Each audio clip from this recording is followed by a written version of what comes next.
Welcome back to AM San Francisco. You know, some people say you are what you eat. Others say you are what you wear. Our next guest says voice tells everything about you. Please welcome speech therapist Dr. Lillian Glass. Great to be here. Great to be here. Doctor, what does voice say about us? It says everything. Everything. In fact, we spent millions of dollars on the latest fashions, our clothing, but how much attention do we spend on our voice? Very little. Very little. And when I did some research at the University of Minnesota, I found that the way a person spoke was even more important than the way that person looked.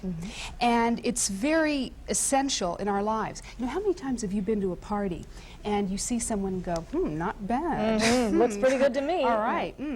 And then you hear them speak, and suddenly, as fast as you're turned on, you're turned off. Especially for me, I really must say that I'm a voice snob. Having worked in the last 12 years in broadcasting, particularly in news, when especially most of the men have very deep, resonant voices, I really became real spoiled to deep, resonant voices. I suppose that's why I married one who has a very deep voice. Yeah. And it's so important, and there are ways you can change the way you sound. People think, no, I'm just born with that voice. I can't change it. I can't do anything about it. But you can. There are things you can do. Okay, give us some examples of the kinds of voice qualities or the kinds of things that we do with our voices that may affect how people perceive us. Okay. First of all, nasality is the key problem. So many people sound like this, like they talk through their nose. And the main, I see everybody nodding here, like, oh, that sounds like me.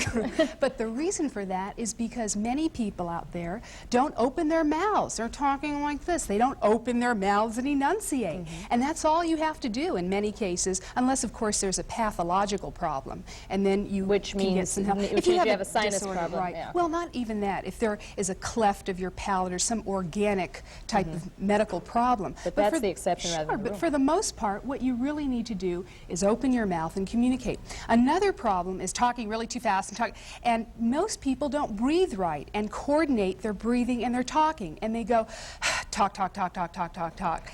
And they don't go, talk, talk, talk, talk, talk on the exhalation. So it's so important to do that. And they're just simple little cues. What about a low voice versus a high voice?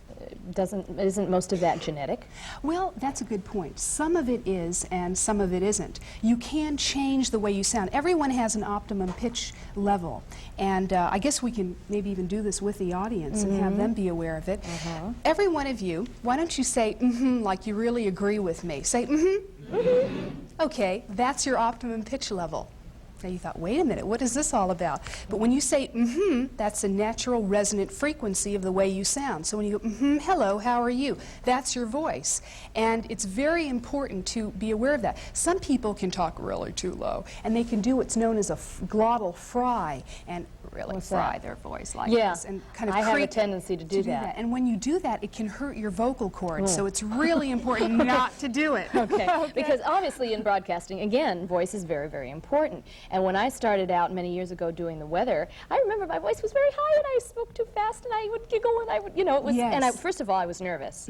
Secondly, I didn't know how to breathe. And thirdly, I'd never heard my voice before. And all of a sudden, when I started hearing my voice, I thought, ugh, that's what I sound like to everybody else? And it's image. You are what you speak. It's really true. When you're feeling good about yourself, you're going to project the way you sound out to the public. When you're feeling insecure and kind of uncomfortable, you'll talk like this. So it's very important to realize that the way a person speaks just really reflects how you are. If you talk like a little girl, you'll be treated like one. Absolutely. Is what you would like to say. In fact, that's an excellent point. Excellent, yes. I'm doing a book right now on sex differences in communication.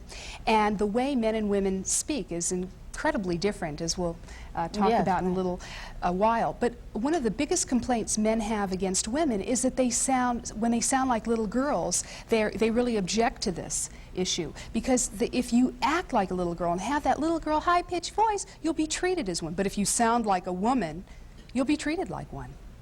How do you analyze your voice and determine what's good about it and what's bad about it? Well, feedback is the best thing. You need to see how other people react to you. Ask your friends, what do you think about the way I sound? Also, listen to yourself on a tape recorder.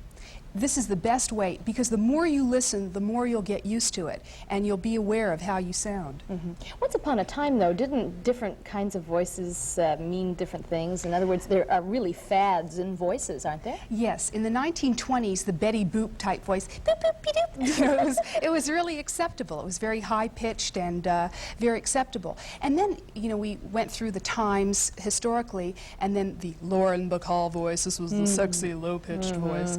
And nowadays, a sexy woman's voice is one that is lower, one that is eloquent and elegant, and this is what is acceptable. Do you think the women's liberation movement has anything to do with voices? It may have, and it's interesting because I guess on our next segment we're going to show a little bit about something with regard to that. As a matter of fact, when we come back, we'll talk a little bit about the difference between men and women and their voices and how they communicate, and we're also going to find out how Lillian gave Dustin Hoffman the language lesson of his life for Tootsie. That's coming up next. January 25th, don't miss Curly Neal of the Harlem Globetrotters.